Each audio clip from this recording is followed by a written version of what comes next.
आप सोच रहे होंगे कि सर हम लोग अल्कोहल, फिनाल और ईथर तो पढ़ चुके हैं और हम लोगों को आता भी है। हाँ सही है, आप पढ़ चुके हैं और अच्छी बात है, आपको आता भी है।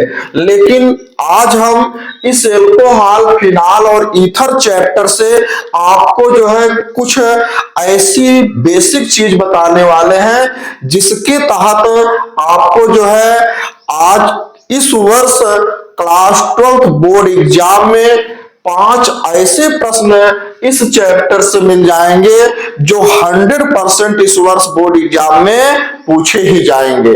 और देखेंगे जो 5 मोस्ट इंपॉर्टेंट प्रश्न हैं, ये 5 मोस्ट इंपॉर्टेंट प्रश्न जो है हम अलग अलग जो है कई सेटों से जो है निकाल करके आप लोगों के लिए लेके आए हैं। और ये पांचों प्रश्न जो है लगातार जो है कई वर्षों से पूछे जा रहे हैं। इस आधार पर जो है 100% जो है 5 प्रश्न इस वर्ष बोर्ड एग्जाम में पूछे ही जाएंगे, जो आपको अल्कोहल, फिनाल और ईथर चैप्टर से मिल जाएगा। कहने का मतलब है कि इस अल्कोहल, फिनाल और ईथर चैप्टर से आपको इस 5 प्रश्न के अतिरिक्त कोई अलग से प्रश्न पढ़ने की जरूरत नहीं है, याद करने की जरूरत इस चैप्टर से नहीं है। और गारंटी है कि जो है 100% पांचों प्रश्न जो है इस वर्ष बोर्ड एग्जाम में पूछे जाएंगे। तो चलिए अल्कोहल, फिनाल और ईथर इस चैप्टर से जो है पहले कुछ बेसिक चीजों को जाने, फिर जो है पांचों इंपॉर्टेंट प्रश्न को उसके आंसर के साथ जानेंगे कि किस प्रकार इंपॉर्टेंट है, किस प्रकार आ सकता है, कौन कौन सा प्रश्न है। चलिए अल्कोहल, फिनाल और ईथर की बात कर लेते हैं पहले। अब देखेंगे तो पहले तो अल्कोहल की बात करते हैं। तो अल्कोहल में देखेंगे कि जो मेटल होता है धातु, बेसिक पॉइंट में पहले देखेंगे। यहां पर बेसिक पॉइंट आपको मिलेगा। तो पहला बेसिक पॉइंट मिलता है अल्कोहल के लिए। देखेंगे जो धातु होती है यानी कि जो मेटल होते हैं, इस मेटल के साथ देखेंगे भाई, तो अल्कोहल है तो अल्कोहल में हाइड्रॉक्सिल समूह सिंगल बॉन्ड OH होता है।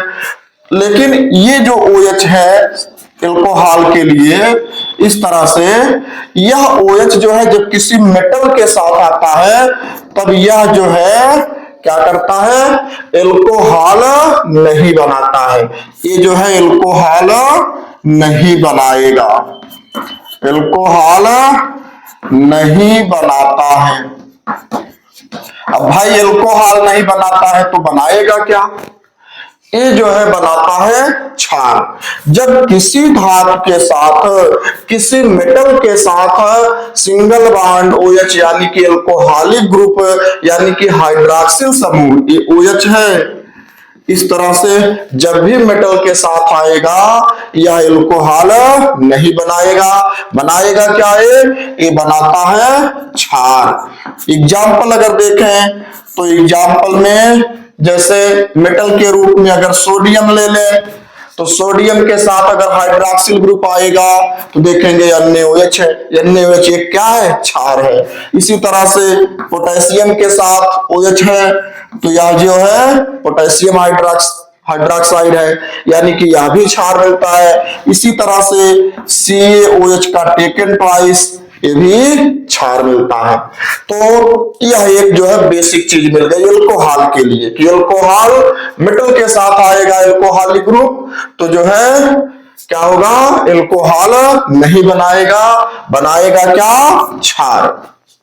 और देखेंगे जब यह जो है अल्कोहलिक ग्रुप यानी कि सिंगल बॉन्ड OH क्या करता है, किसी एल्किल समूह के साथ आता है, किसी एल्किल समूह किसी हाइड्रोकार्बन के साथ आता है। तो हाइड्रोकार्बन में देखेंगे तो खुली श्रृंखला वाले जो हाइड्रोकार्बन होते हैं यानी कि एलिफैटिक हाइड्रोकार्बन होता है। जैसे इसको देखेंगे जो है CH3 CH2OH यहां पर, तो ये आपका जो है अल्कोहल है। इसी तरह से और मिलेगा CH3OH, इसी तरह से और देखेंगे CH3 CH2 CH2 OH, ये सब जो है क्या है, एल्कोहल है। क्यों एल्कोहल है? क्योंकि ये जो है एल्किल समूहों के साथ आए हैं, एलिफैटिक हाइड्रोकार्बनों के साथ आए हैं। एलिफैटिक हाइड्रोकार्बन के साथ आएगा यानी कि खुली श्रृंखला वाले हाइड्रोकार्बनों के साथ आएगा, तभी यह जो है एल्कोहल होगा, एल्कोहल कहलाएगा। लेकिन यदि जो है यह बंद श्रृंखला वाले हाइड्रोकार्बन के साथ आएगा यानी कि एरोमेटिक, ये हो गई कौन सी, एलिफैटिक,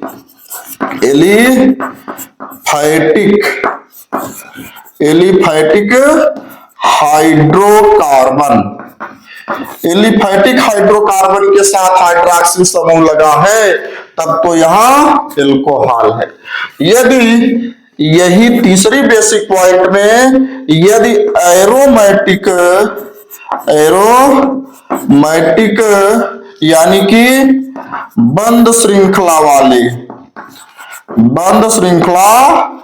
हाइड्रोकार्बन,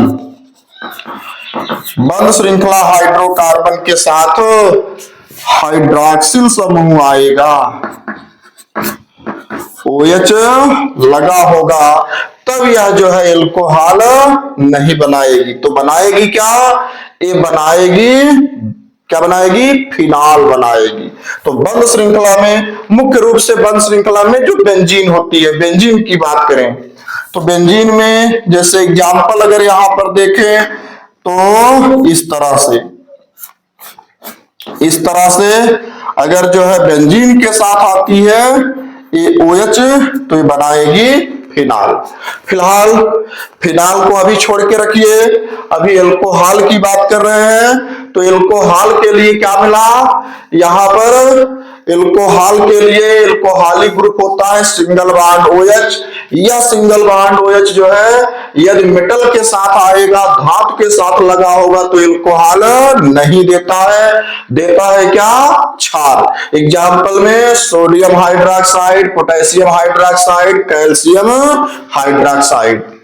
लेकिन जब यही हाइड्रॉक्सिल समूह जो है किसके साथ, एल्किल समूहों के साथ जुड़ा होगा, ये हाइड्रॉक्सिल ग्रुप जो है किसी हाइड्रोकार्बन के साथ, और हाइड्रोकार्बन में मुख्य रूप से खुली श्रृंखला वाले हाइड्रोकार्बन के साथ लगा होगा, तो यह जो है एल्कोहल देता है, यानी कि एल्कोहल होता है। इतनी बात हो गई। अब चलिए एल्कोहल के बारे में कुछ और चीजें देखें। तो एक ध्यान दीजिए कि कॉपी और पेन लेकर के बैठ जाएंगे, एक एक स्टेप नोट करते चलेंगे। एल्कोहल, फिनाल और ईथर वाले चैप्टर में हम आपको बहुत ही इजी, बहुत ही सिंपल में जो है इस चैप्टर में कुछ बेसिक चीज को बता रहे हैं, और इसी बेसिक चीज के आधार पर इस चैप्टर से इस वर्ष 100% है कि जो ऐसे 5 क्वेश्चन बताए जाएंगे, इस 5 क्वेश्चन के अलावा जो है इस चैप्टर से और कुछ नहीं पूछा जाएगा। चलिए, तो पहले इतनी चीज को नोट कर लीजिए। अब एल्कोहल के बारे में कुछ और बेसिक चीज को समझे, फिर फिनाल, फिर ईथर के बारे में समझ करके तब इन 5 क्वेश्चन को सॉल्व करेंगे, देखेंगे कैसा प्रश्न है, ताकि बेसिक चीज को पढ़े होंगे तो इन प्रश्नों को सॉल्व करना सरल हो जाएगा। चलिए देखते हैं कि एल्कोहल के कुछ और बेसिक पॉइंट, कुछ और बेसिक चीज। पहले तो इसको नोट कर लीजिए, नोट कीजिए भाई। चलिए अब देखेंगे, इसको मिटा देते हैं पहले।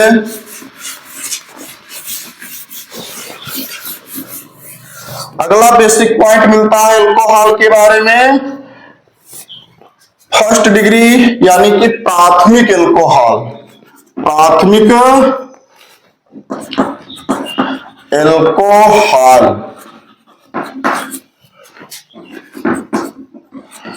तो प्राथमिक एल्कोहल क्या है, उसके बाद जो है द्वितीयक एल्कोहल मिलता है, द्वितीयक एल्कोहल, और जो है तृतीयक एल्कोहल, तृतीयक एल्कोहल, इस तरह से। तो प्राथमिक एल्कोहल को देखेंगे तो देखिए प्राथमिक एल्कोहल क्या है? यहां पर एल्कोहलिक ग्रुप यानी कि single bond OH alcoholic group जिस कार्बन से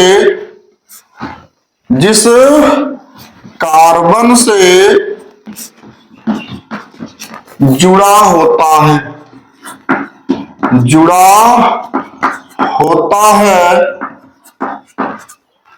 उसी कार्बन से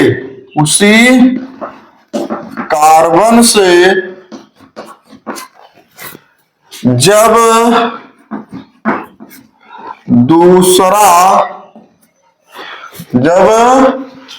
ऐसे लिखेंगे, कोई एक अन्य कार्बन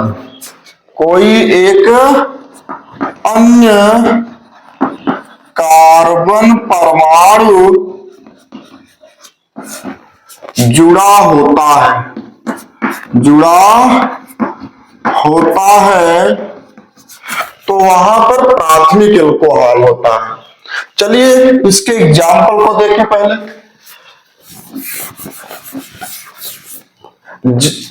क्या मिला? सिंगल बॉन्ड OH यानी कि एल्कोहलिक ग्रुप है, हाइड्रॉक्सिल समूह है।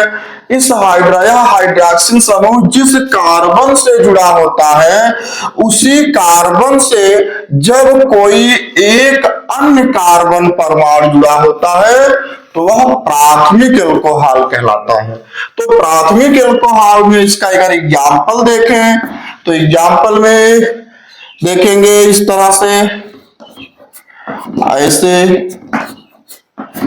एक एग्जाम्पल तो यह मिल गया और इसी तरह से एक एग्जाम्पल इस तरह से देखेंगे CH3 ऐसे OH इसमें देखेंगे। पहले वाले एग्जाम्पल में देखिए, यह एल्कोहलिक ग्रुप इस कार्बन से जुड़ा है लेकिन इस कार्बन से कोई अन्य कार्बन नहीं जुड़ा है। यह एल्कोहलिक ग्रुप यानी कि हाइड्रॉक्सिल समूह इस कार्बन से जुड़ा है लेकिन इस कार्बन से कोई अन्य कार्बन नहीं जुड़ा है।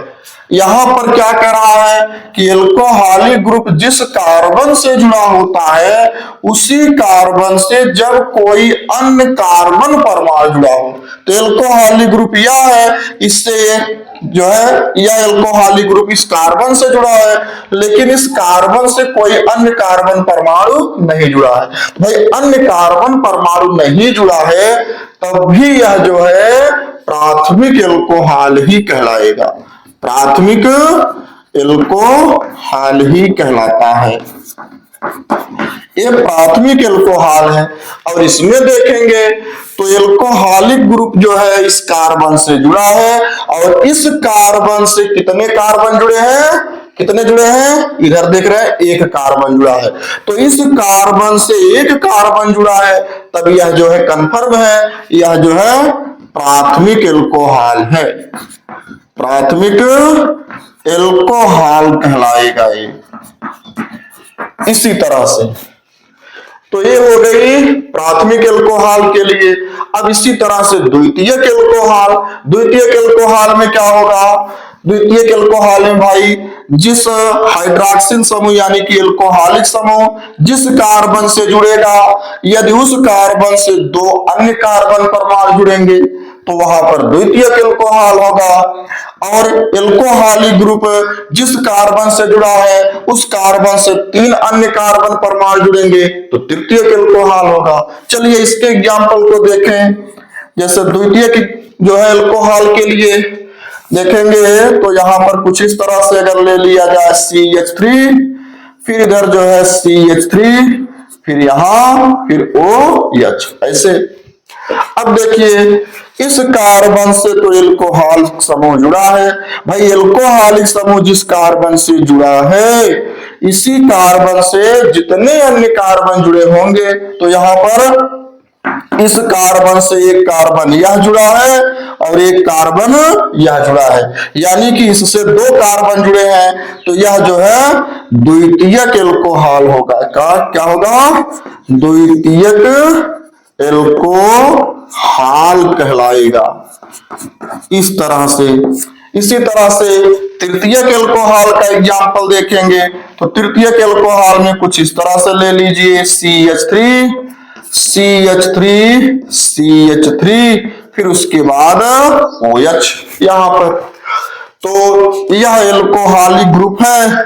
इस एल्कोहलिक ग्रुप, यह एल्कोहलिक ग्रुप इस कार्बन से जुड़ा है और इस कार्बन से, यानी कि जिस कार्बन से एल्कोहलिक ग्रुप जुड़ा होगा उसी कार्बन से जितने अन्य कार्बन जुड़े होंगे, तो इससे देख रहे हैं कि 1 2 और 3 कार्बन जुड़े हैं, यानी कि यह जो है तृतीयक एल्कोहल है, तृतीयक एल्कोहल है।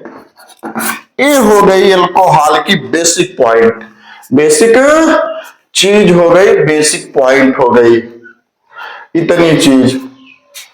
चलिए हाँ, अब बात करते हैं फिनाल और ईथर की। तो इतनी चीज को पहले नोट कीजिए, नोट कीजिए जल्दी जल्दी भाई। चलिए फिनाल के कुछ बेसिक पॉइंट को देखें।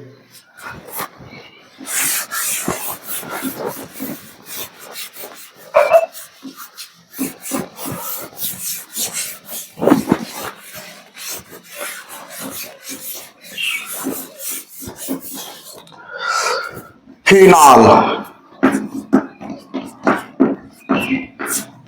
फिनाल की बेसिक पॉइंट क्या मिलती है? Basic point. तो बेसिक पॉइंट में देखेंगे तो क्या हम बताए अभी इसके पहले कि एल्कोहलिक समूह यानी कि सिंगल बॉन्ड OH जब जो है एरोमेटिक हाइड्रोकार्बन मुख्य रूप से बेंजीन रिंग के साथ जब जुड़ेगा तब जो है क्या होता है? फिनाल होता है। यानी कि बेंजीन रिंग यह है, इस बेंजीन रिंग से यह एल्कोहलिक ग्रुप जब इस तरह से जुड़ता है तो ये जो है फिनाल कहलाता है।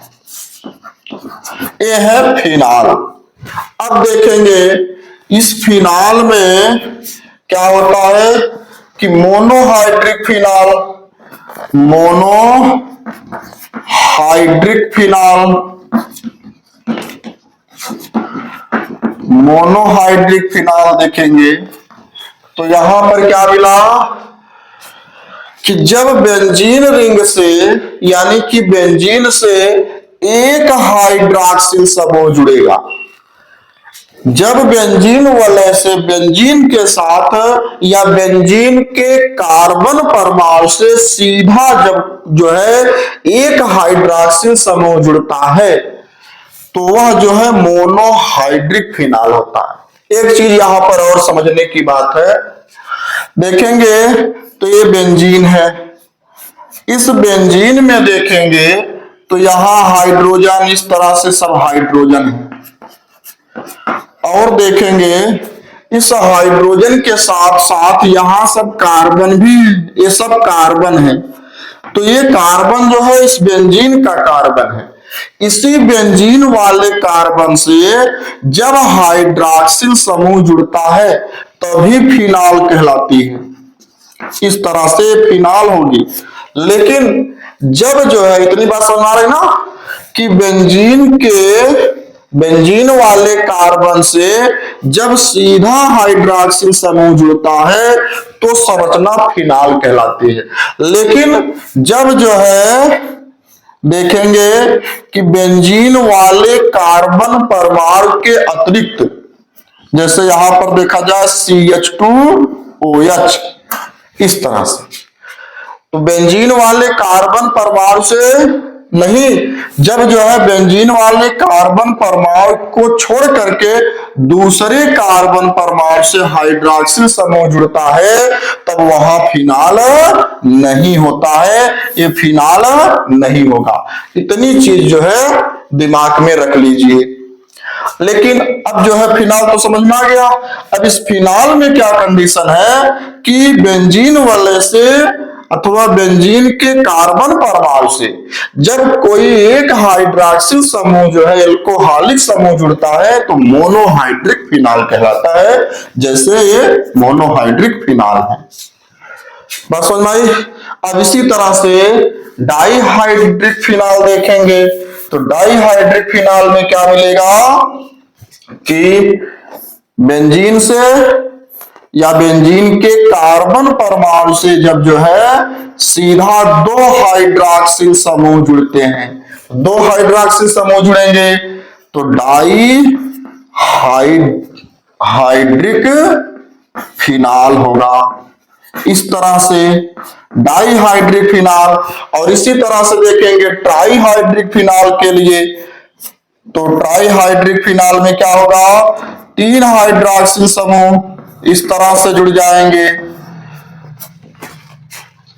देखेंगे तो हाइड्रॉक्सिल समूह जो होता है या बेंजीन के मुख्य रूप से जो है पैरा और आर्थो पोजीशन पर ही सक्रिय होता है। हाइड्रॉक्सिल समूह यानी कि एल्कोहलिक ग्रुप बेंजीन के पैरा और आर्थो पोजीशन पर ही मुख्य रूप से सक्रिय होता है। तो तीन हाइड्रॉक्सिल समूह जुड़े हैं तो यह जो है क्या मिला, ट्राई हाइड्रिक फिनॉल कहलाता है। इस तरह से ट्राइहाइड्रिक फिनॉल होगा। तो ये तो हो गई फिनॉल के लिए। अब देखेंगे ईथर की कुछ बेसिक पॉइंट कि ईथर के कुछ बेसिक पॉइंट क्या है, फिर उसके बाद चलते हैं 5 मोस्ट इंपॉर्टेंट प्रश्न में ईथर के लिए। चलिए थोड़ा जल्दी जल्दी देखेंगे।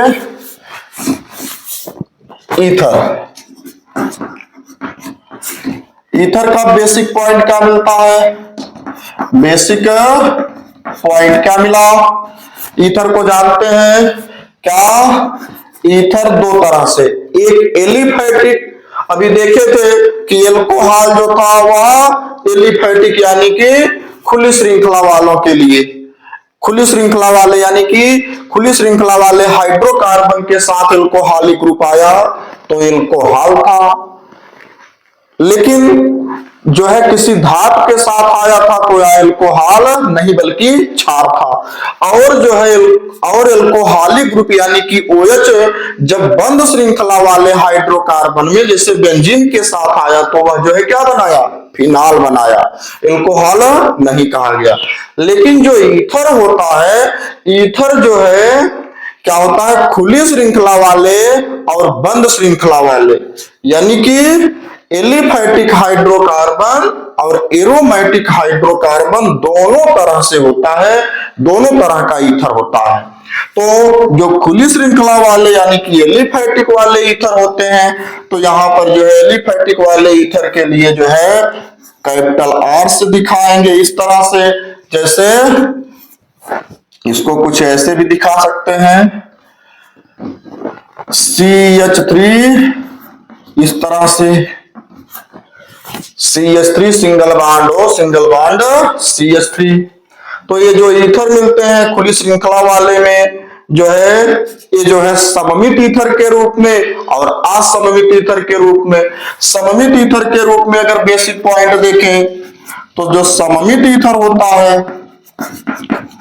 सममित ईथर जो होता है, सममित ईथर में जो है दोनों तरफ जो एल्किल समूह है, जो एल्किल समूह यानी कि ये भी कैपिटल R भाई ईथर का जो सामान्य सूत्र मिलता है वह ROR अथवा ROR डैश होता है। जब जो है एल्किल समूह दोनों तरफ समान होते हैं इस ऑक्सीजन के तो यहां पर जो है सममित ईथर होता है तो यानी कि ROR है। दोनों तरफ जब एल्किल समूह समान होते हैं, एग्जाम्पल में जैसे डाई मेथिल ईथर हो गया, इधर भी मेथिल समूह इधर भी मेथिल समूह। लेकिन जो असममित ईथर होता है, असममित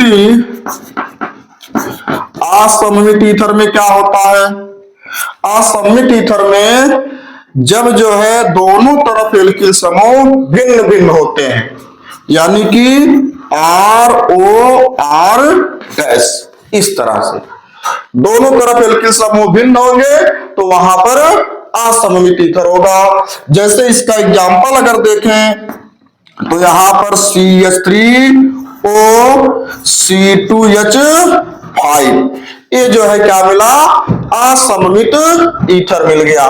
जैसे यहां पर देखा जाए, क्या है, यहां पर देखा जाए तो क्या मिला, इधर जो है मेथिल समूह है और इधर जो है एथिल समूह है, तो दोनों तरफ एल्किल समूह भिन्न है तो यह असममित ईथर होगा। दोनों तरफ एल्किल समूह समान है तो यह जो है सममित ईथर होगा।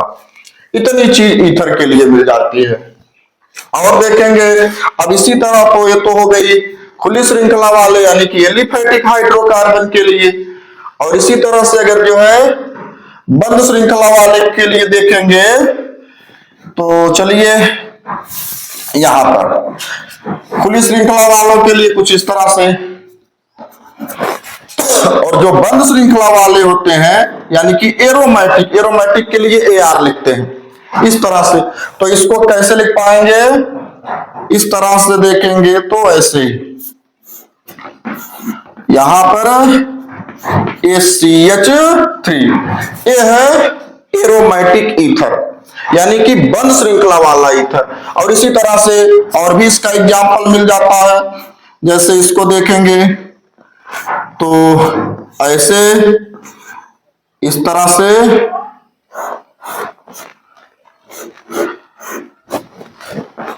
दोनों तरफ बेंजीन हो जाएगी।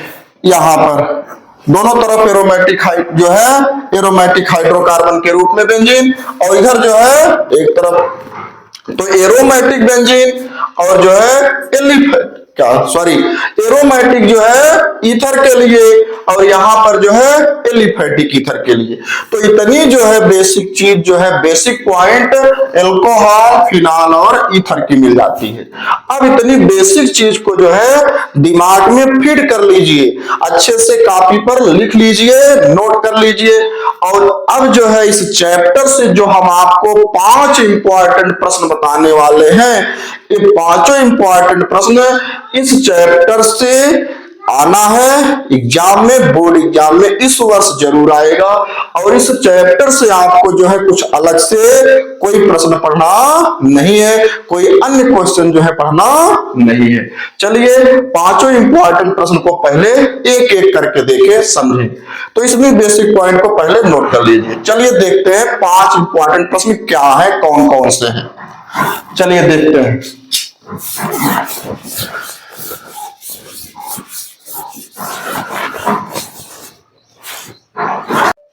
एल्कोहल, फिनॉल और ईथर चैप्टर से 5 मोस्ट इंपॉर्टेंट प्रश्नों में से आपको पहला प्रश्न मिलता है, डाई एथिल ईथर बनाने की विलियमसन संश्लेषण विधि का रासायनिक समीकरण लिखिए और ईथर की शुद्धता का परीक्षण किस प्रकार किया जाता है। ये जो है पहला मोस्ट इंपॉर्टेंट प्रश्न आपको मिलता है। तो यहां पर ध्यान देने की बात यह है, डाई एथिल ईथर बनाने की विलियमसन संश्लेषण विधि। तो विलियमसन संश्लेषण विधि हम आपको जो है बता चुके हैं। विलियमसन संश्लेषण क्रिया क्या है, बहुत इजी वे में आपको जो है कल की क्लास में, कल की वीडियो में आपको जो है इसका एक अलग से जो है वीडियो हम आपको जो है अपलोड कर दिए हैं।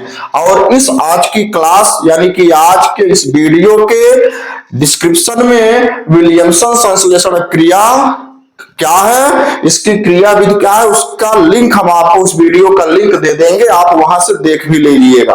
और विलियमसन संश्लेषण क्रिया में कुछ है नहीं, होता क्या है, किसी विलियमसन संश्लेषण क्रिया द्वारा आपको डाई एथिल ईथर बनाना है। तो विलियमसन संश्लेषण क्रिया क्या है, थोड़ा सा समझेंगे एकदम इजी वे में। क्या है कि एल्किल हैलाइड मतलब RX एल्किल हैलाइड है। इस एल्किल हैलाइड की क्रिया जब जो है किसके साथ, सोडियम एथॉक्साइड के साथ या सोडियम एल्काक्साइड बोलते हैं, यानी कि RO के साथ, इस तरह से सोडियम एल्कोक्साइड के साथ, क्या एल्किल हैलाइड की क्रिया सोडियम एल्कोक्साइड के साथ करा करके ईथर प्राप्त करना, गर्म करना है। यहां पर एल्किल हैलाइड के साथ सोडियम एल्कोक्साइड को जो है क्या करते हैं, गर्म करते हैं और गर्म करके ईथर प्राप्त कर लेना।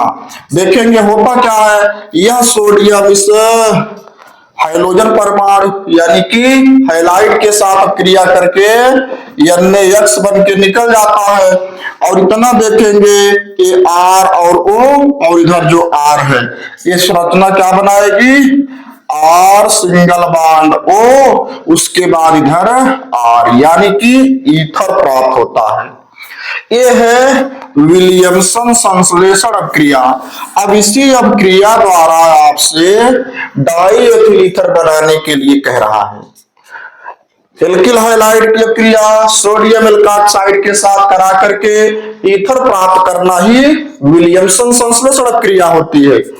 अब कह रहा है आपसे इस प्रश्न में कि डाई एथिल ईथर है, इस डाई एथिल ईथर को विलियमसन संश्लेषण विधि द्वारा बनाना है। तो करना क्या है आपको, आपका जो आंसर होगा डाई एथिल ईथर है तो भाई एल्किल हैलाइड में यहां पर एल्किल के स्थान पर यहां पर बनाना आपको है डाई एथिल ईथर, इतना दिमाग में रखना है। तो एथिल है तो यहां पर जो एल्किल हैलाइड है इस एल्किल हैलाइड में एल्किल के स्थान पर हम एथिल लेंगे, एथिल ले लेंगे। चलिए जैसे C2H5 हो गया, एथिल हो गया। अब इस हैलाइड के रूप में यहां पर जो है फ्लोरीन, क्लोरीन, ब्रोमीन कुछ भी ले सकते हैं। चलिए हम यहां पर जैसे क्लोरीन ले रहे हैं, फिर जो है अब क्रिया कराएंगे। देखेंगे डाई एथिल ईथर है, 2 बार आया है, 2 मतलब डाई एथिल ईथर बनाना है। जब डाई एथिल ईथर बनाना है, समान बनाना है, तो जो इधर एल्किल समूह लिए होंगे वही यहां भी एल्किल समूह ले लेंगे। तो यहां पर जो है C2H5 उसके बाद O क्या मिला, Na, इतना कर देंगे। अब क्या हो जाएगा भाई, सोडियम जो है क्लोरीन से अब क्रिया करेगा ही करेगा, जैसा देवता वैसा पूजा, सीधी सी बात है। तो यह जो है इसके बिना रह सकता ही नहीं।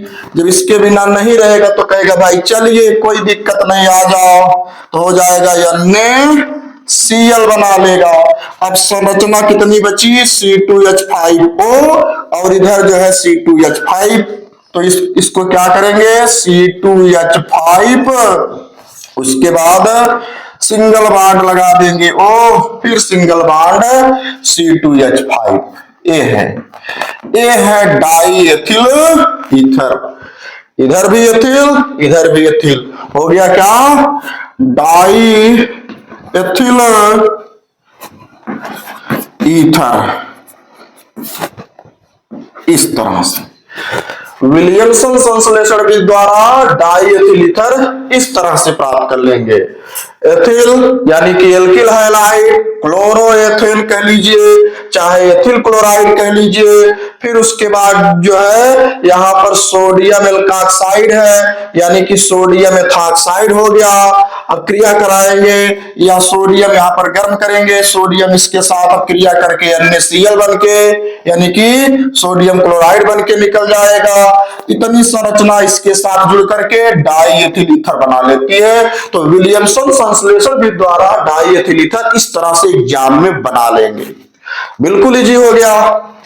अब जो है अगर जो है देखेंगे तो 3 नंबर का अगर प्रश्न है, 3 मार्क का क्वेश्चन है, तो 1.5 नंबर आपको जो है 1.5 मार्क आपको इसमें इतने में मिल जाएगा। 1.5 मार्क मिल गया, मार्क्स इसमें इतने में मिल गया। अब जो 1.5 मार्क्स बचा है वह ईथर की शुद्धता का परीक्षण में मिल जाएगा। तो जो ईथर आपको मिला, यहाँ पर जो ईथर बनाए, कैसे स्पष्ट करेंगे, कैसे समझाएंगे कि यह ईथर ही है, इसका परीक्षण कैसे करेंगे।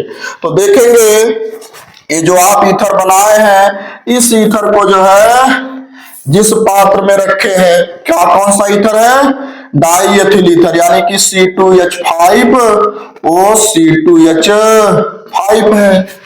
अब करना क्या है, इसमें आपको जो है पोटेशियम आयोडाइड को ऐड करना है। इसमें पोटेशियम आयोडाइड को मिलाएंगे। जब पोटेशियम आयोडाइड को मिलाएंगे तो यहां पर जो है I2 यानी कि आयोडीन का बैगनी धुआं निकलेगा। कौन सा, किस रंग का, बैगनी रंग का धुआं निकलता है। बैगनी रंग का ये जो है धुआं है, निकलता है। क्या मिला, डाई एथिल ईथर। जो आप ईथर लिए, इस ईथर में पोटेशियम आयोडाइड को मिलाए। जब पोटेशियम आयोडाइड को मिलाते हैं तो I2 यानी कि आयोडीन का बैगनी रंग का धुआं निकलता है। अब इसी बैगनी रंग के धुएं को जब जो है क्या करेंगे, स्टार्च में, इसमें स्टार्च में ऐड कराएंगे और जो है क्या होगा, यह नीले रंग का हो जाता है। किस रंग का, नीले रंग का। जब नीले रंग का हो जाता है तो कंफर्म हो गया कि यह जो है ईथर की शुद्धता का परीक्षण हो जाता है कि ईथर की शुद्धता हो गई। तो इस तरह से 1.5 मार्क आप जो है समीकरण से और 1.5 मार्क आप जो है ईथर की शुद्धता से।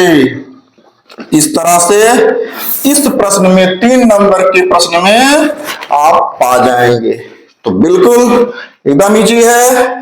इस तरह से आप ऐसे आराम से लिख पाएंगे।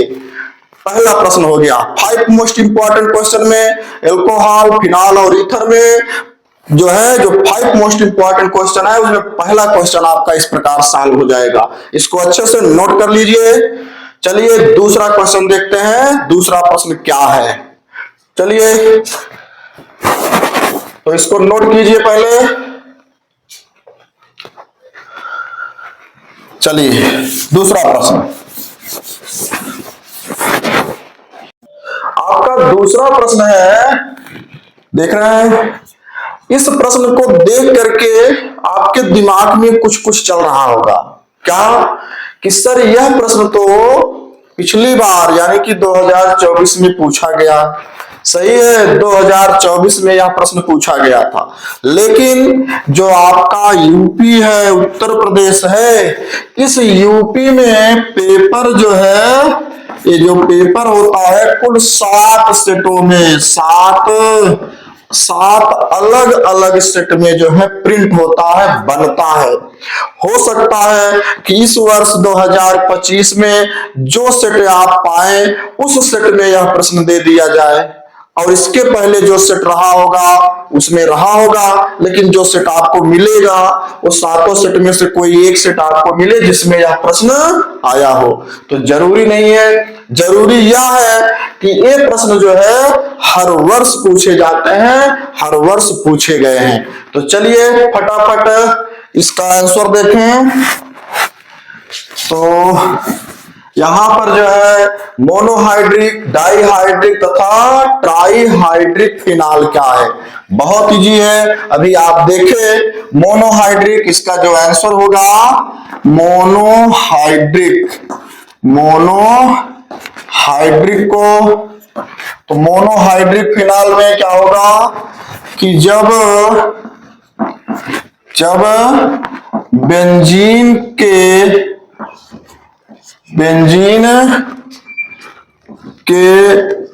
कार्बन परमाणु से सीधे एक एल्कोहलिक समूह, सीधे एक OH सिंगल बॉन्ड OH यानी कि एल्कोहलिक समूह, एल्कोहलिक ग्रुप हाइड्रॉक्सिल समूह जुड़ा होता है या जुड़ता है तो मोनोहाइड्रिक फिनॉल कहलाता है। एग्जाम्पल में इस तरह से क्या मिला, बेंजीन बनाएंगे इस तरह से, इस बेंजीन के साथ यहां पर OH देखेंगे। तो ये जो बेंजीन है, इस बेंजीन में यहाँ कार्बन है, यहाँ पर कार्बन, यहाँ भी कार्बन, ये सब जो है कार्बन है और इस कार्बन से सब जगह हाइड्रोजन भी है। इस तरह से ऐसे अब यहाँ का जो हाइड्रोजन था उस हाइड्रोजन को हाइड्रॉक्सिल के द्वारा रिप्लेस करा दिया गया और यह जुड़ गया। तो यहाँ पर जो हाइड्रॉक्सिल समूह है यह जो है बेंजीन वाले कार्बन से ही, जो बेंजीन में कार्बन है इस कार्बन से ही सीधा जुड़ी है। तो एक हाइड्रॉक्सिल जुड़ा है तो यह हो जाएगा मोनोहाइड्रिक फिनॉल। यहां पर मोनोहाइड्रिक फिनॉल। इसी तरह से डाईहाइड्रिक के लिए, तो डाईहाइड्रिक में क्या होगा, डाईहाइड्रिक। तो डाईहाइड्रिक में क्या होगा कि जब बेंजीन के कार्बन परमाणु से सीधे, यानी कि बेंजीन वाले कार्बन परमाणु से जब दो हाइड्रॉक्सी समूह जुड़ेंगे, कितने, दो हाइड्रॉक्सी यानी कि एल्कोहलिक समूह जुड़ेंगे तो क्या होगा, डाईहाइड्रिक फिनॉल। इसका एग्जाम्पल देखेंगे तो इसका एग्जाम्पल जो है क्या होगा, कुछ इस तरह से बेंजीन है, इस बेंजीन के साथ यहां पर OH जुड़ा और एक यहां भी OH जुड़ जाएगा। तो दो हाइड्रॉक्सिल यानी कि दो एल्कोहल आ गया है, दो एल्कोहलिक समूह आ गया है। तो दो एल्कोहलिक समूह आया तो ये हो जाएगा डाईहाइड्रिक फिनॉल, इस तरह से। और इसी तरह से ट्राईहाइड्रिक फिनॉल के लिए, तो ट्राईहाइड्रिक फिनॉल के लिए, तो ट्राईहाइड्रिक फिनॉल में क्या होगा, तीन हाइड्रॉक्सिल समूह। तो इसका एग्जाम्पल क्या हो जाएगा, इस तरह से देखेंगे, ऐसे यहां पर इसके आर्थो पोजीशन पर और इसके पैरा पोजीशन पर, इस तरह से। तो यह हो जाएगा तीन हाइड्रॉक्सिल समूह यानी कि ट्राईहाइड्रिक फिनॉल। ए है मोनोहाइड्रिक, डाईहाइड्रिक और ट्राईहाइड्रिक फिनॉल। भाई मोनोहाइड्रिक, डाईहाइड्रिक और ट्राईहाइड्रिक फिनॉल क्या है, तो इस तरह से मोनोहाइड्रिक हेडिंग बनाएंगे। उसके बाद लिखेंगे जब बेंजीन के कार्बन परमाणु से सीधा एक एल्कोहलिक ग्रुप यानी कि एक हाइड्रॉक्सिल समूह जुड़ता है, बेंजीन के सीधे बेंजीन वाले कार्बन से एक जुड़ेगा तो मोनोहाइड्रिक। फिर अगली हेडिंग बनाएंगे डाईहाइड्रिक, तो डाईहाइड्रिक में भी यही लिखेंगे, लेकिन आगे क्या करेंगे, जहां पर एक लिखे हैं वहां पर अलग अलग कार्बन परमाणु से, बेंजीन के अलग अलग कार्बन परमाणु से, यहां पर किसी एक कार्बन से जुड़ा था। और जो है डाईहाइड्रिक में बेंजीन के अलग अलग कार्बन परमाणु से एक यहां पर अथवा यहां पर किसी भी जोड़ सकते हैं, लेकिन मुख्य रूप से इसके इस पोजीशन पर और इसके पैरा पोजीशन पर जुड़ता है। तो जब दो क्या होगा, दो हाइड्रॉक्सिल समूह अलग अलग कार्बन से जुड़ेंगे, बेंजीन के अलग अलग कार्बन परमाणु से जुड़ेंगे तो डाईहाइड्रिक फिनॉल हो जाएगा। और इसी तरह से ट्राईहाइड्रिक फिनॉल हेडिंग बनाएंगे और उसमें फिर यही लिखना है जब बेंजीन के कार्बन परमाणु से सीधे क्या होगा, तीन अलग अलग कार्बन परमाणु से, बेंजीन के तीन अलग अलग कार्बन परमाणु से क्या होते हैं, तीन हाइड्रॉक्सी समूह जुड़ते हैं तो ट्राईहाइड्रिक फिनॉल होता है। ये इतनी बात हो गई और इसकी संरचना भी मिल गई। तो इस तरह से दूसरा प्रश्न जो है पूछा जा सकता है, इस तरह से सॉल्व कर लेंगे। चलिए तीसरा प्रश्न क्या है उसको देखें।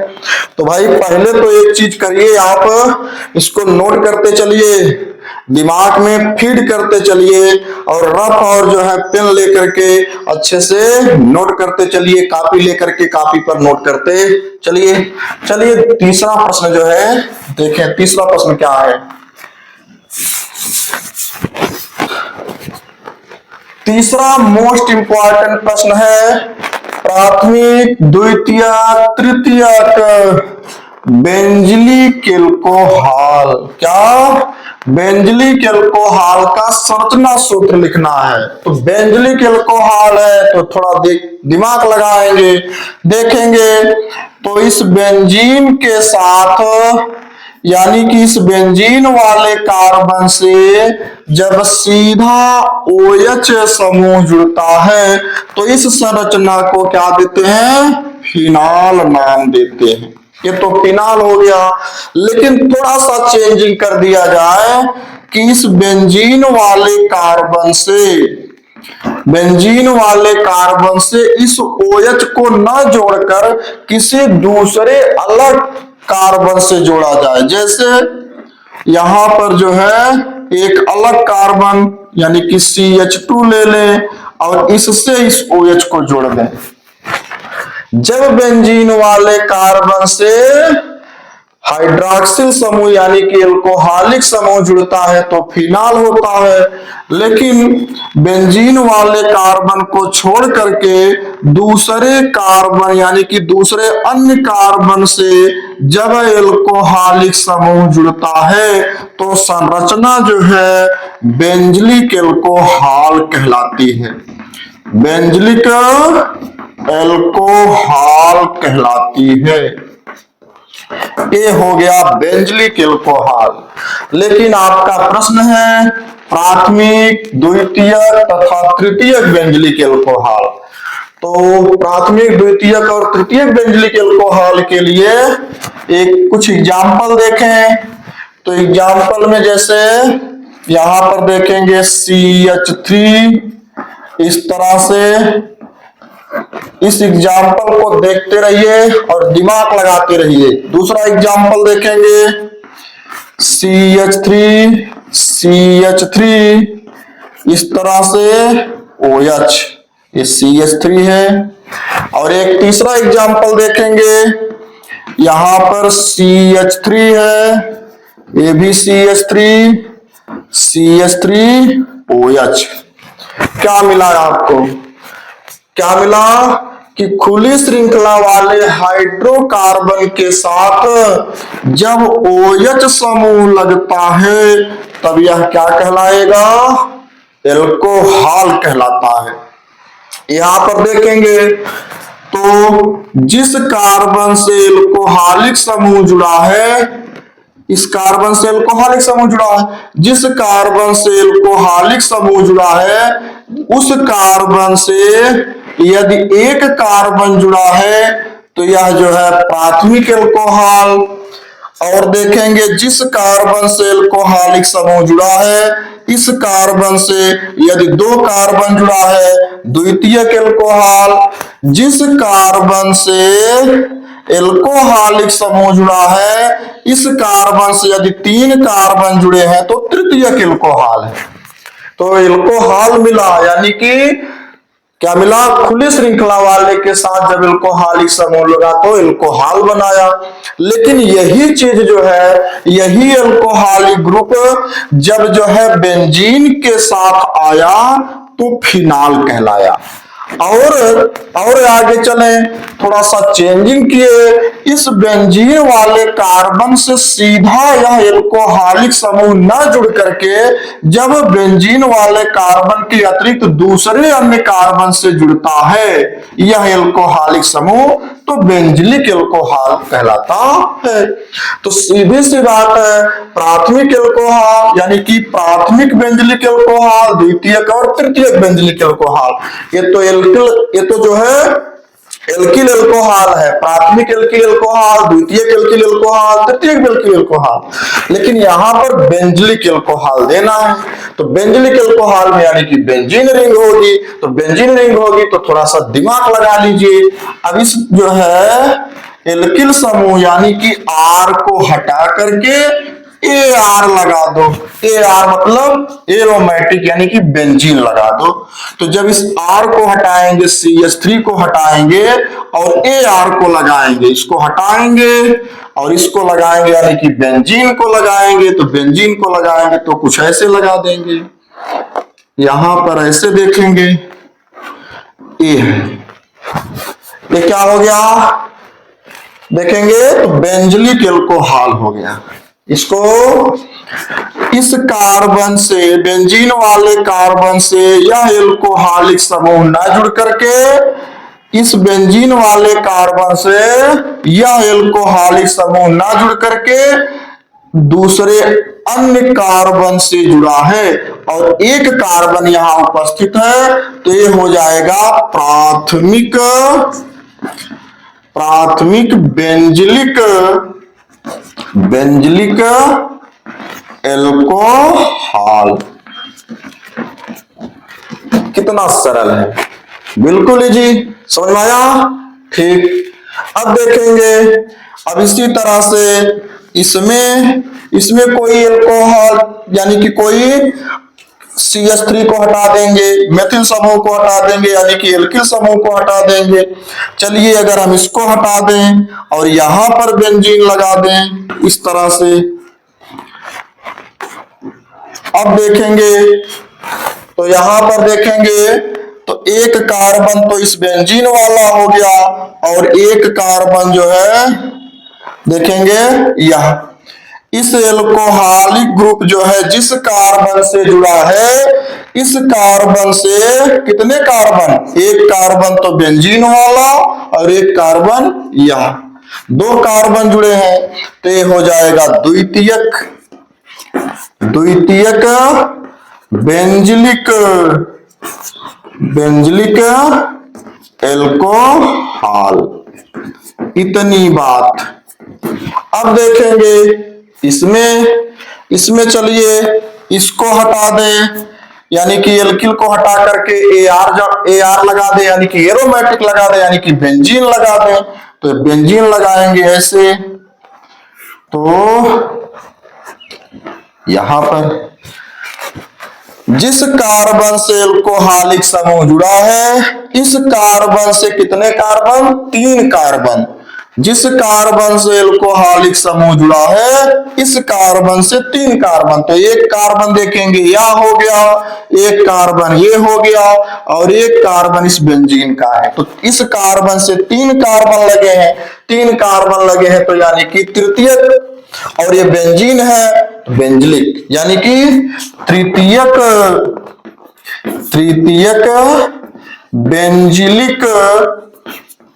बेंजलिक एल्कोहल मिल गया,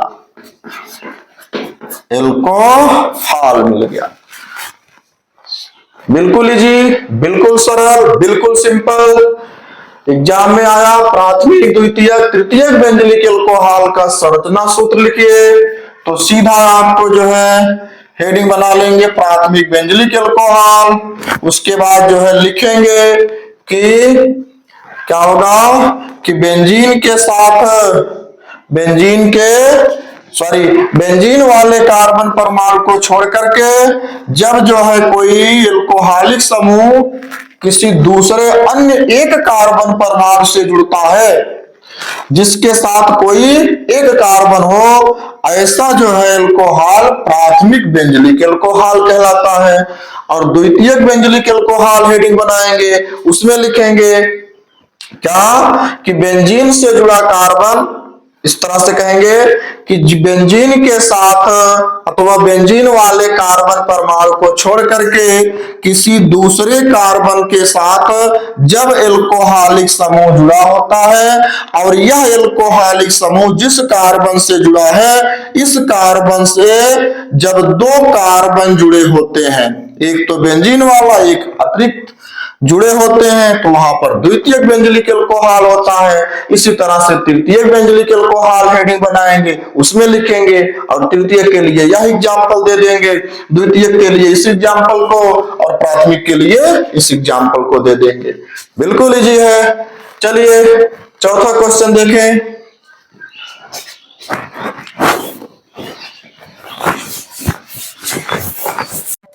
अगला चौथा प्रश्न आपका है, मोनोहाइड्रिक एल्कोहल बनाने की 2 सामान्य विधियां लिखिए तथा एथिल एल्कोहल की PCl5 से क्रिया का समीकरण लिखना है आपको।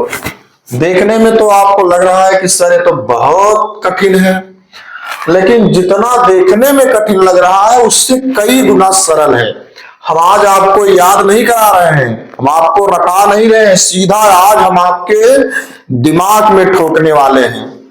एकदम इजी है, बहुत सरल है।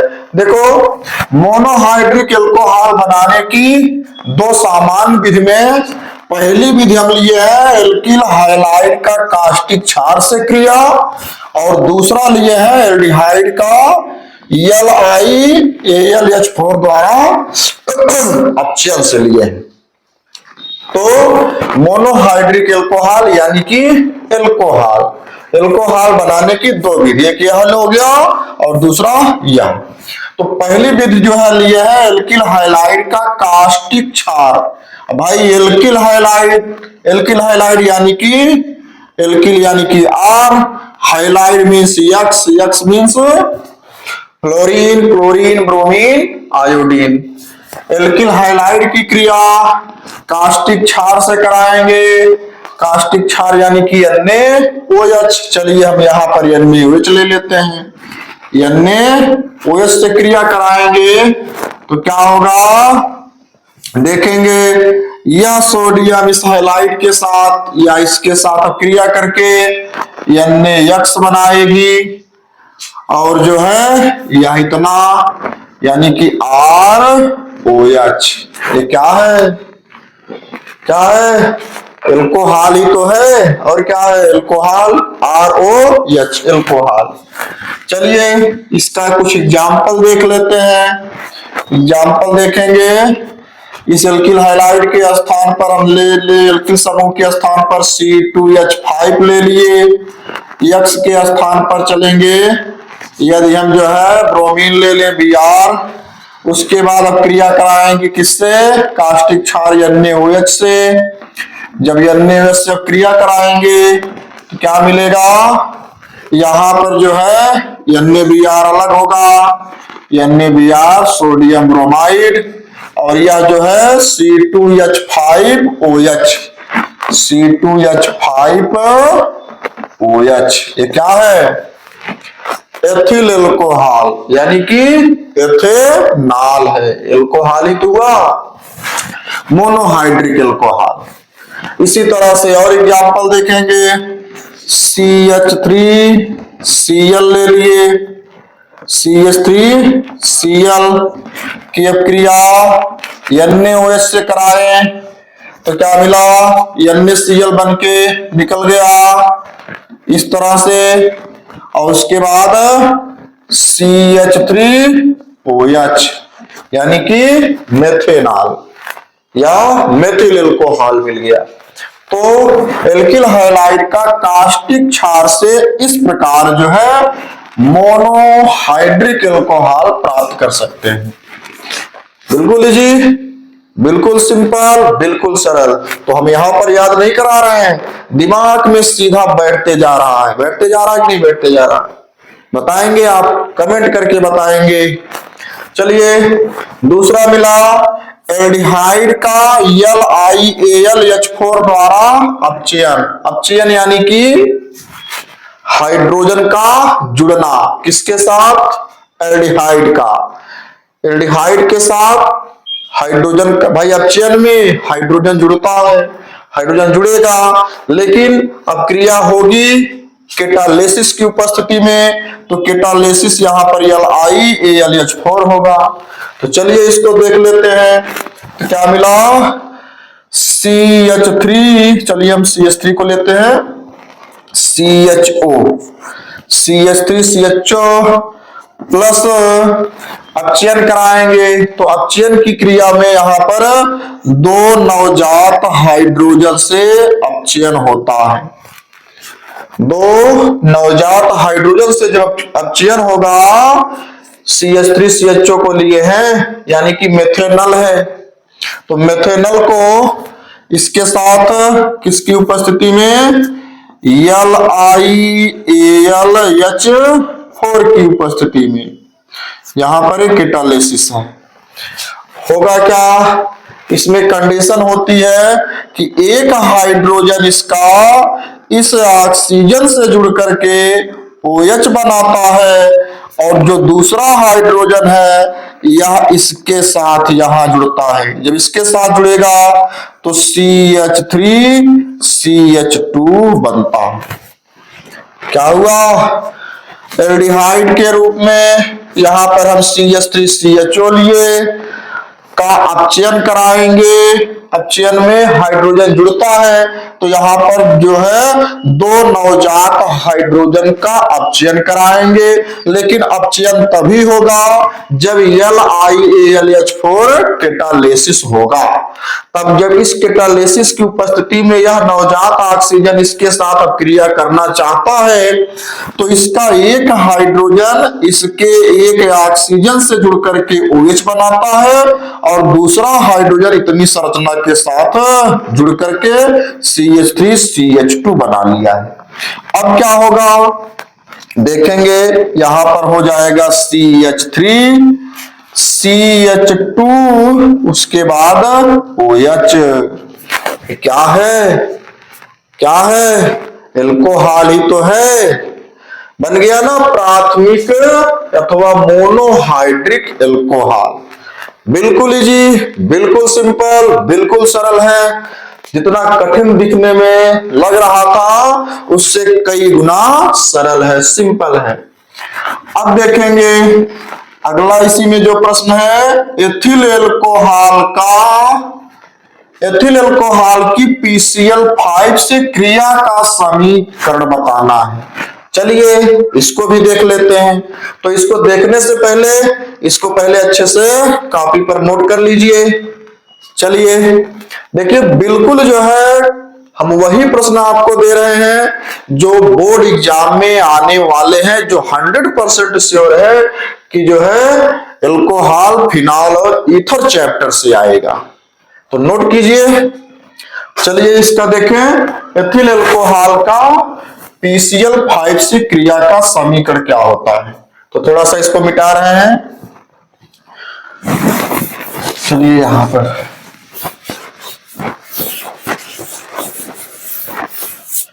क्या होगा, एथिल एल्कोहल की PCl5 से क्रिया का समीकरण देना है।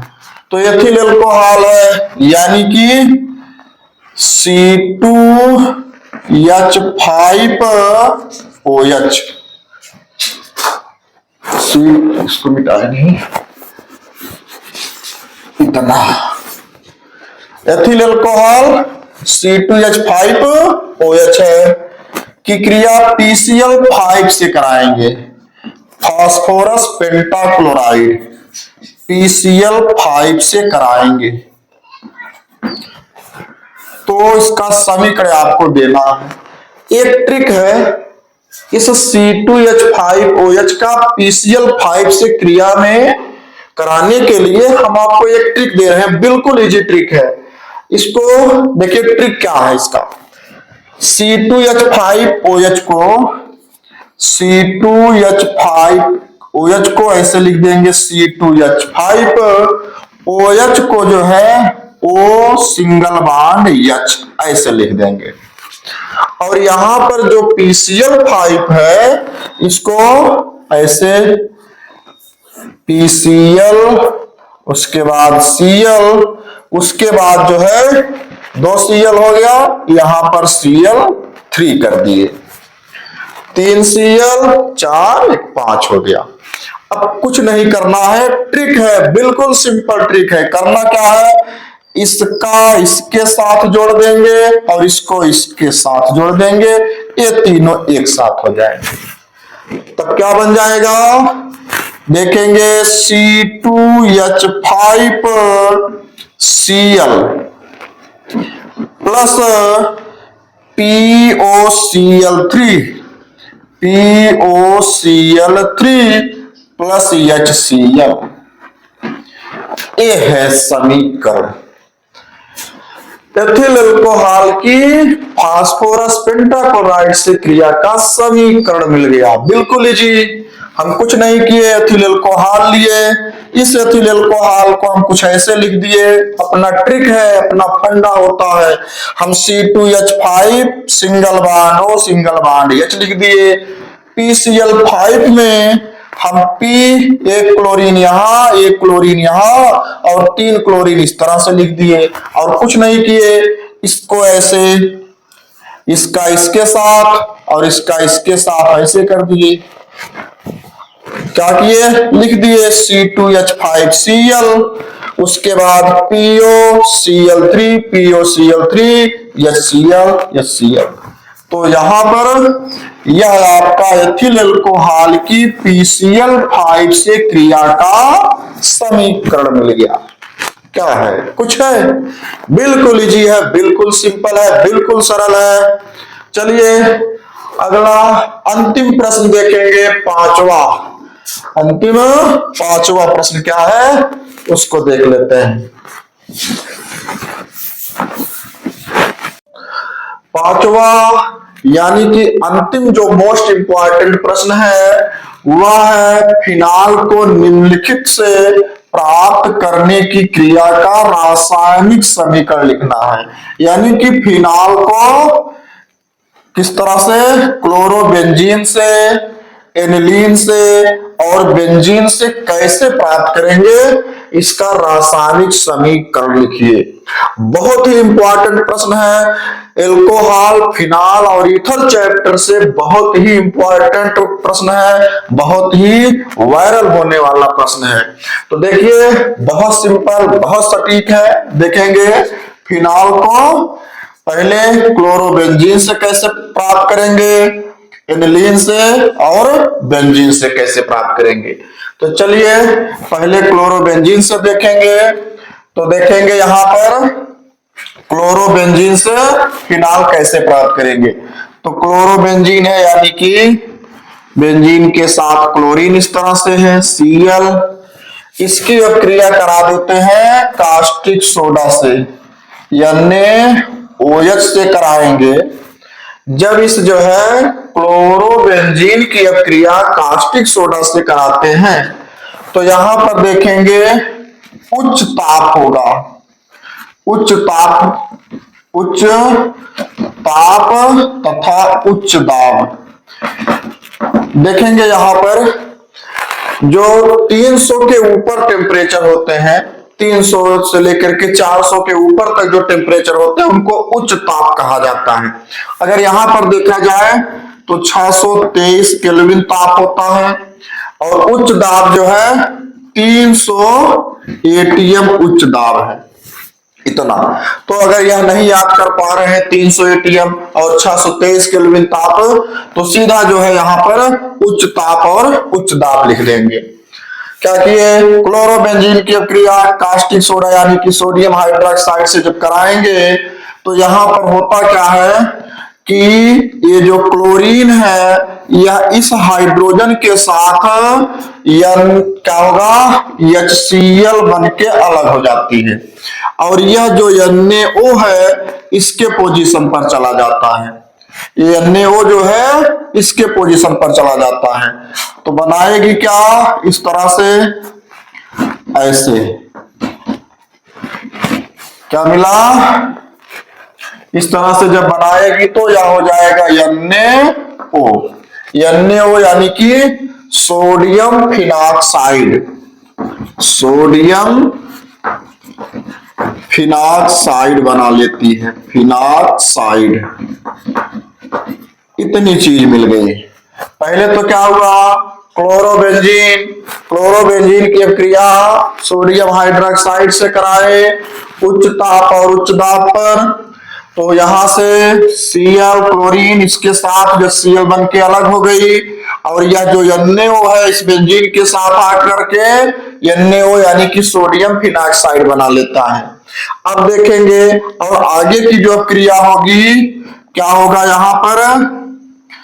यहां पर जो है पुनः हाइड्रोक्लोरिक एसिड इस जो है सोडियम फिनॉक्साइड से क्रिया करेगा, यानी कि HCl पुनः जो है इस सोडियम फिनॉक्साइड के साथ HCl क्रिया करेगा। तो होगा क्या, यहां पर देखेंगे तो ये जो हाइड्रोजन यहां से है, यहां से हाइड्रोजन इस ऑक्सीजन के साथ जुड़ करके फिनाल बनाता है इस तरह से। इधर जो है यह हाइड्रोजन इसके ऑक्सीजन से जब जुड़ेगा तो ये बनाएगा OH, और यह जो Na है सोडियम है इस HCl के साथ जो है HCl बन के अलग हो जाती है। इतनी चीज, ये आपका जो है क्या मिल गया, फिनाल। यह इस तरह से जो है क्लोरोबेंजीन के द्वारा फिनाल प्राप्त कर लेते हैं। फिनाल को निम्नलिखित से प्राप्त करने की क्रिया का समीकरण देना था आपको, तो आप क्लोरोबेंजीन के द्वारा यानी कि क्लोरोबेंजीन से कैसे फिनाल प्राप्त करेंगे, तो यहां पर हम क्लोरोबेंजीन लिए, क्या बोलेंगे,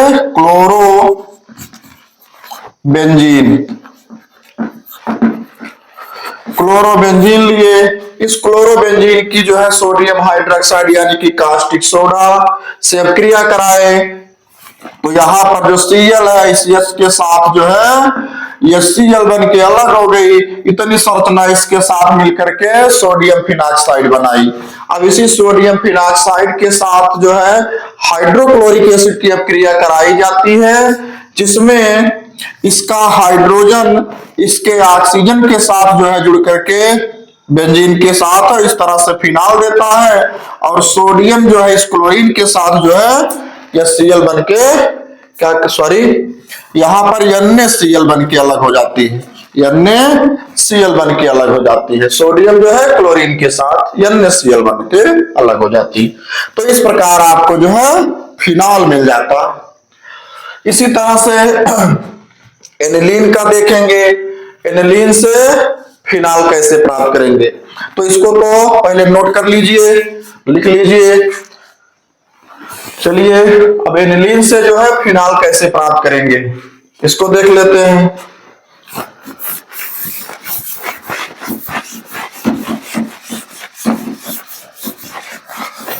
एनिलीन से फिनाल, एनिलीन का मतलब है कि बेंजीन के साथ एमीन समूह यानी कि NH2, बेंजीन के साथ जब NH2 समूह जुड़ेगा तो यह संरचना जो है एनिलीन कहलाती है, एनिलीन कहलाती है।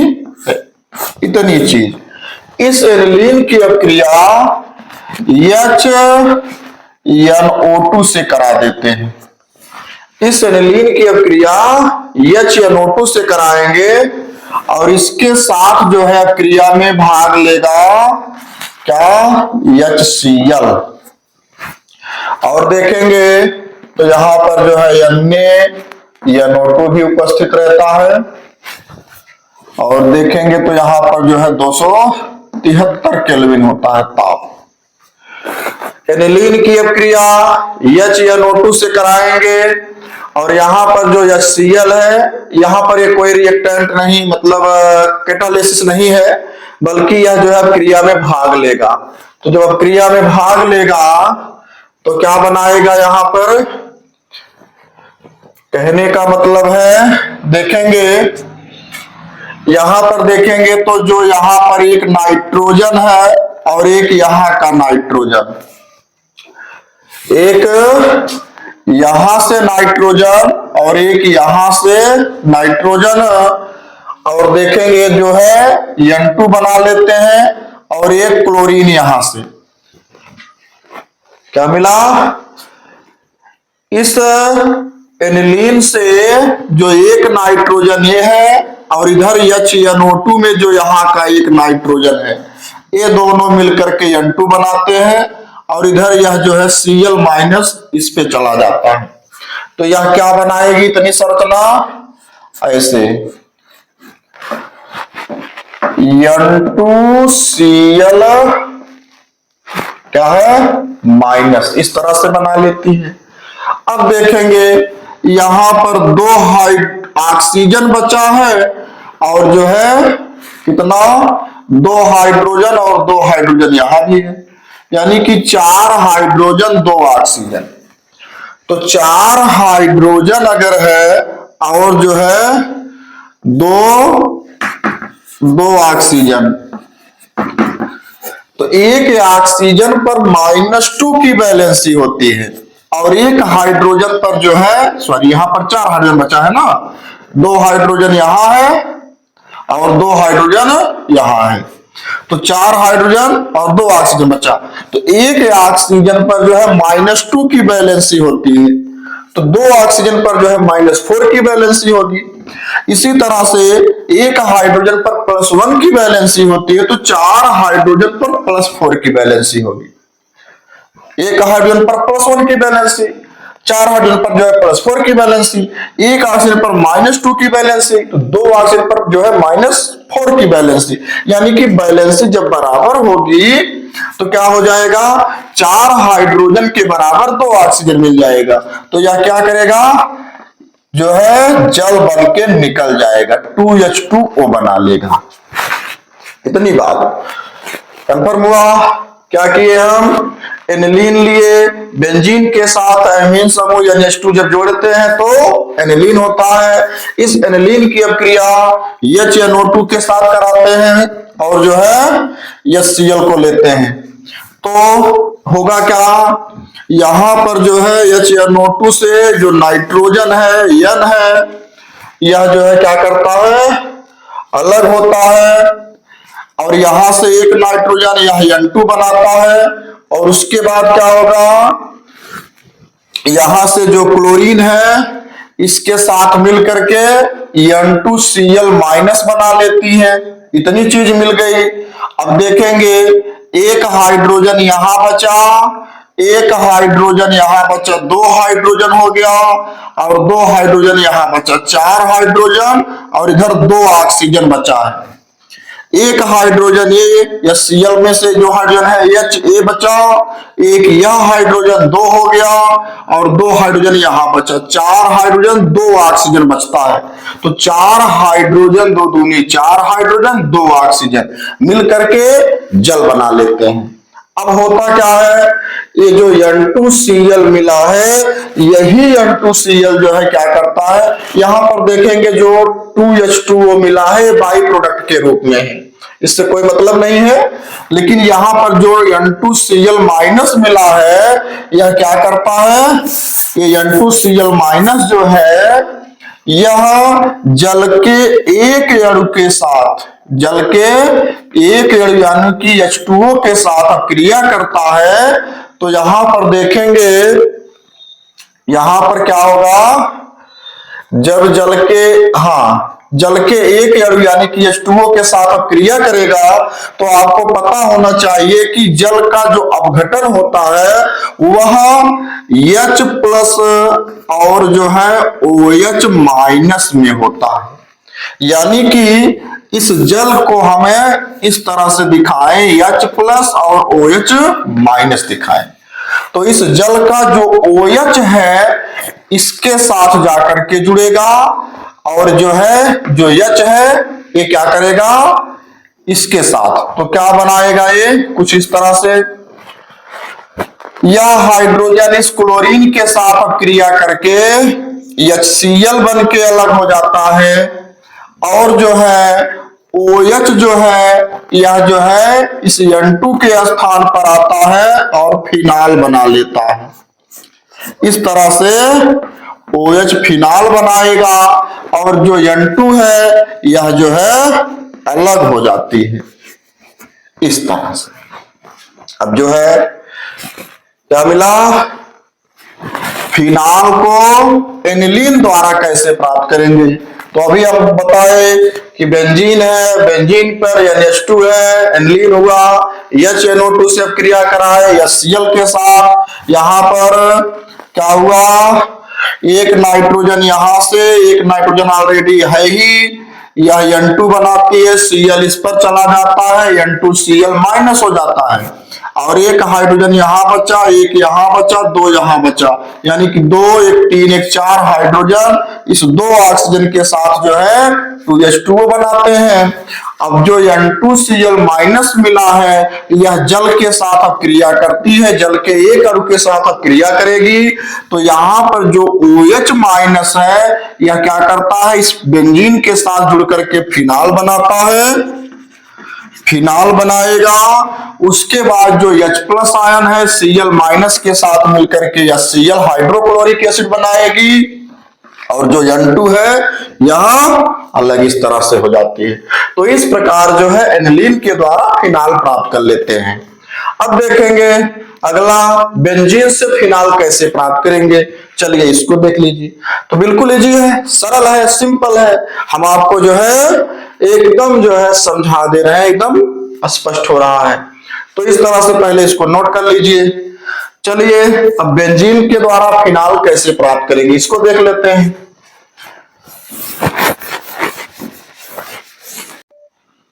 देखिए बेंजीन है, इसमें करना क्या है, बेंजीन की अपक्रिया सबसे पहले जो है प्रोपीन से करा करके क्यूमीन प्राप्त कर लेते हैं।